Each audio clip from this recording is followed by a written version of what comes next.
votos, o Senado aprovou e o presidente da República, Luiz Inácio Lula da Silva, sancionou na última segunda-feira, dia 7, a Lei 1438 de 2022. Ela permite a prescrição da ozonioterapia como tratamento de saúde complementar em todo o país. A gente vai tentar compreender melhor aspectos e reflexos dessa sanção com o porta-voz da Sociedade Brasileira de Direito Médico e Bioética, o Dr. Raul Canal, a quem a gente desde já agradece, viu, Dr. Raul, por nos atender. Um bom dia. Bom dia, Elias. Bom dia, ouvintes da CBN Maceió. E eu que agradeço pelo convite e parabenizo pela pauta bastante oportuna. Bem, sobre esses aspectos do direito médico e da bioética, como é que a sociedade brasileira acompanhou não só a aprovação, mas a sanção agora e a publicação já na última segunda-feira da ozonioterapia como tratamento de saúde complementar, doutor? Bom, Elias, a ANABEM, que eu presido, juntamente com a ABOS, Associação Brasileira de Ozonioterapia, trabalhamos intensamente tanto na Câmara Federal, lá ainda em 2021, quanto no Senado da República, agora em 2023, e junto à presidência também pela aprovação e sanção. E trabalhamos contra várias forças do mercado, né? Sobretudo a indústria farmacêutica, que não tem interesse, que essas terapias mais baratas e que não envolvem química, a indústria não tem interesse em que elas sejam popularizadas, né? E o próprio Conselho Federal de Medicina, que é o único conselho, é a única autarquia na área de saúde que ainda não regulamentou. Para você ter uma ideia, a veterinária já regulamentou, a odontologia, a farmácia, a biomedicina e a enfermagem, e a fisioterapia também. Então, todos os conselhos da área de saúde regulamentaram essa prática terapêutica. Apenas o Conselho Federal de Medicina que ainda não regulamentou e por isso foi necessário uma lei federal para isso. Bom, dá para a gente desmistificar o que é que de fato foi aprovado, de que maneira isso vai chegar até a sociedade como um todo? Bom, foi aprovado que essa prática pode ser prescrita e praticada, aplicada por qualquer profissional da área de saúde de nível superior. Então, estamos falando em biomédico, enfermeiro, farmacêutico, dentista, médico, certo? Como terapia complementar, ou seja, ela não substitui os tratamentos convencionais. É uma terapia complementar, certo? E pode ser aplicada sempre com equipamentos aprovados e registrados na Anvisa. Não pode ser qualquer equipamento, não pode ser qualquer produto. Tem que ser produtos certificados pela Agência de Vigilância Sanitária. Isso é que foi aprovado. Isso é o que foi aprovado, pode ser prescrito com qualquer profissional da área de saúde em nível superior. Aliás, prescrição, seja lá do que for, sempre foi alvo de uma discussão muito grande entre os conselhos, não é isso, doutor? Já existe uma briga de território, né? Algumas prescrições que o Conselho Federal de Medicina defende que sejam atos privativos de médico, né? Todavia, há prescrições que não são, né? Quando foi aprovada a lei do ato médico, o Conselho Federal de Medicina queria, por exemplo, que até a atividade física fosse prescrita pelo médico, quando na verdade é prescrita pelo professor de educação física. Eles queriam que dietas alimentares fossem prescritas por médicos, quando na verdade o nutricionista deve prescrever uma dieta alimentar, que não deixa de ser uma prescrição, né? Fisioterapia, alguns exercícios físicos, algumas práticas que o fisioterapeuta prescreve, não é o médico que prescreve. A ozonioterapia pode ser prescrita e aplicada por qualquer profissional de saúde de nível superior. É isso que está na lei.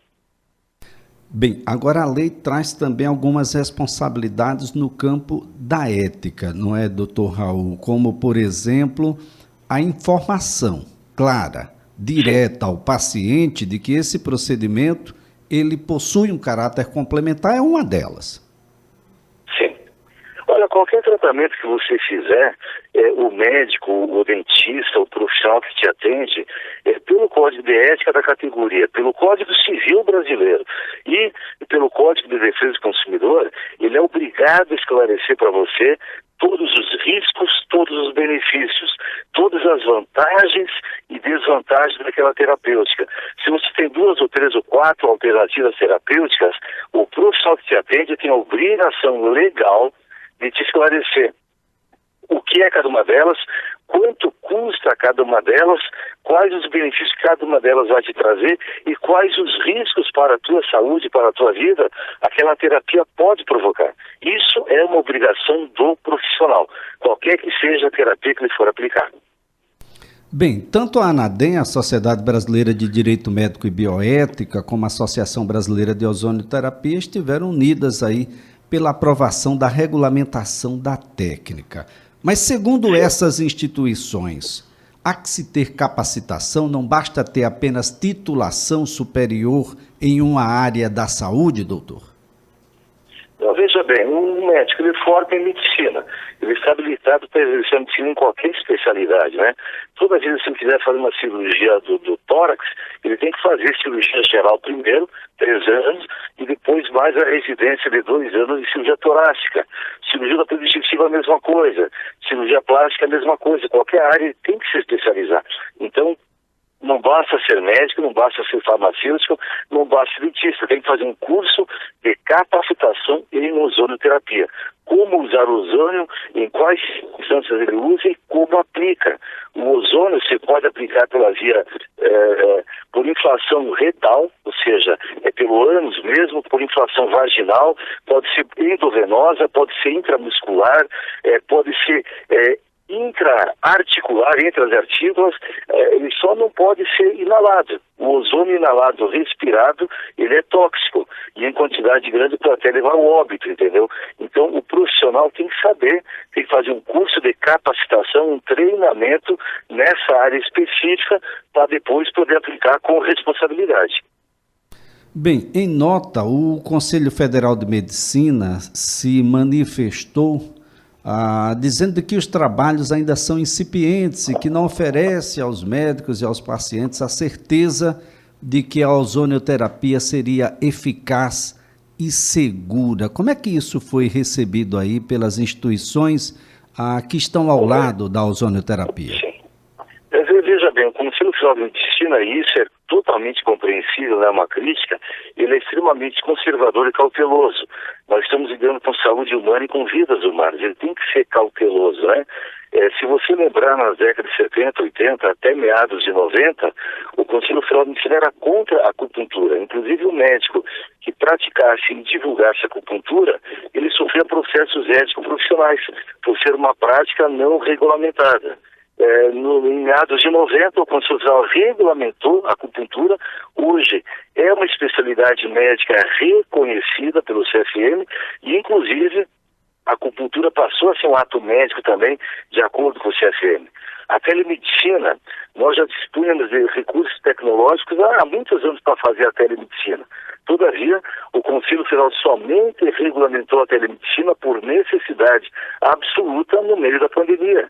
E mesmo assim, depois que o Congresso aprovou uma lei federal, primeiro veio a lei autorizando a telemedicina, depois o Conselho regulamentou. Então o Conselho de Medicina sempre foi cauteloso e tem que ser, sempre foi conservador.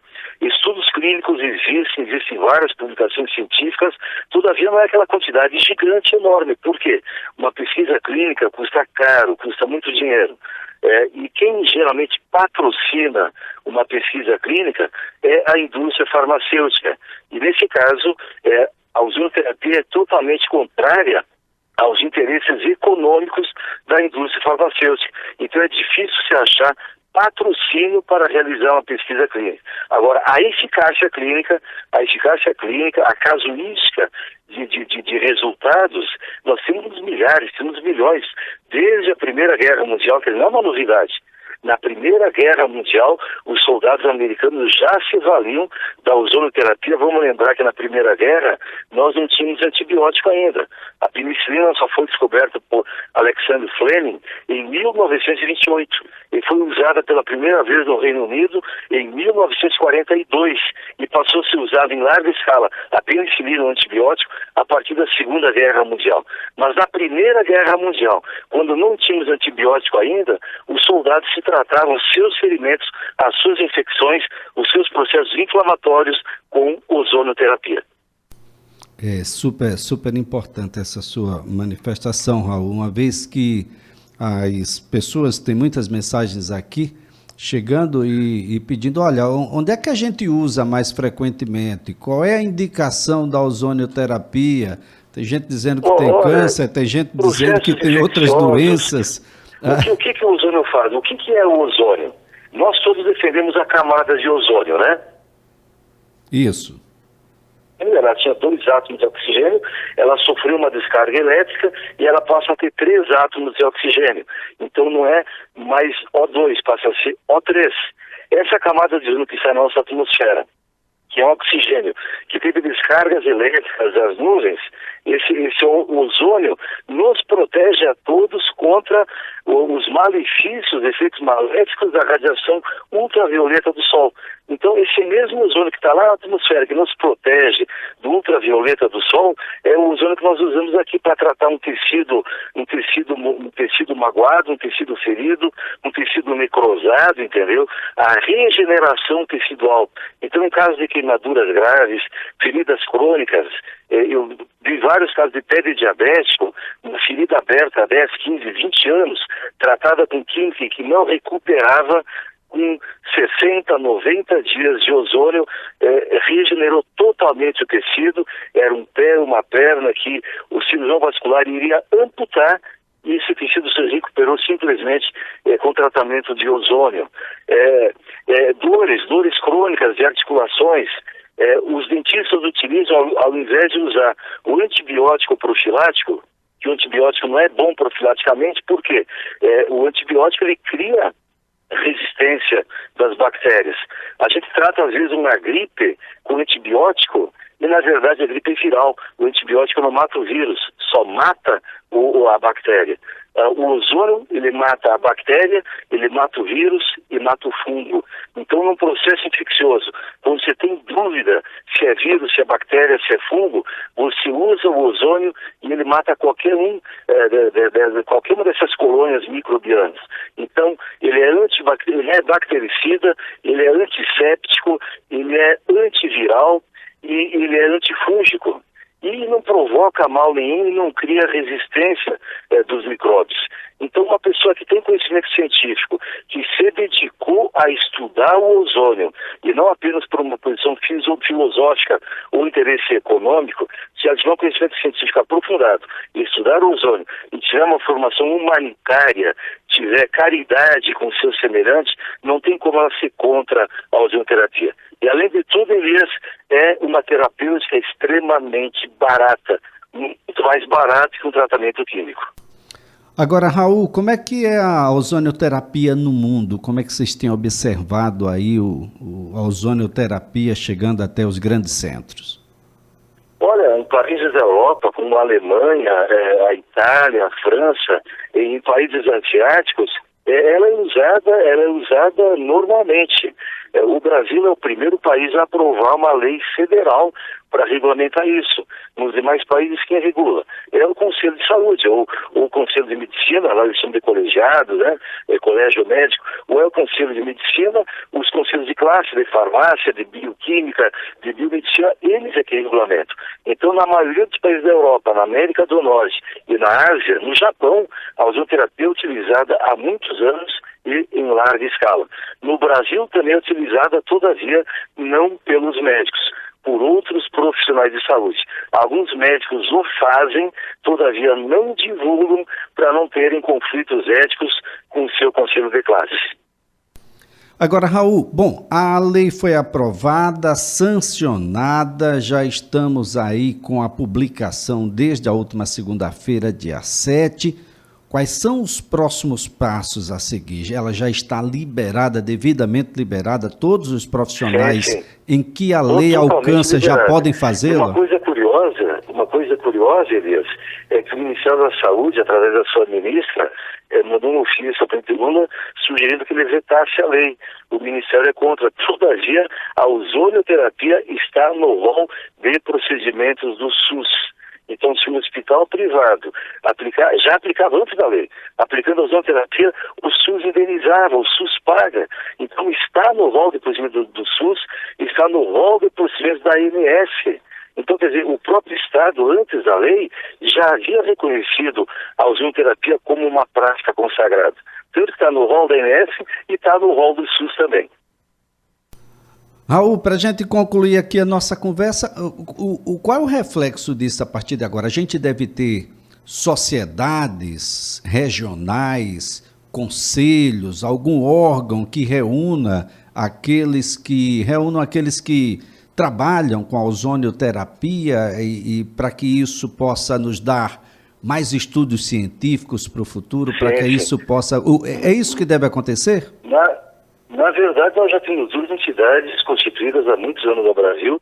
Existe a ABOS, Associação Brasileira de Ozonoterapia, presidida por um vizinho de Roteiro da Paraíba, o Dr. Antônio Teixeira, médico geriatra, né, da Paraíba, e ele também, inclusive, hoje é o presidente da Sociedade Mundial de Ozonoterapia, o Dr. Antônio Teixeira. E a ABOS, ela congrega todos os profissionais da área de saúde.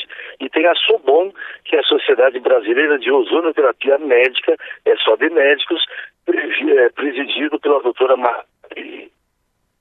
Muito bem, Raul, eu quero aqui, antes de mais nada, agradecer a sua participação. Super importante essa nossa conversa para que as pessoas fiquem cada vez mais ambientadas sobre o que é ozonioterapia, a sua aplicabilidade, a sua regularidade a partir de agora, a sua legalidade, e que as pessoas agora fiquem atentas e os profissionais sejam responsáveis, se capacitem para, antes de usar a ozonioterapia, e para as suas finalidades, né? De modo que a gente possa ter segurança na aplicabilidade, e um pouco mais adiante a gente não tenha qualquer regresso naquilo que já aconteceu anteriormente. Muito obrigado, Raul.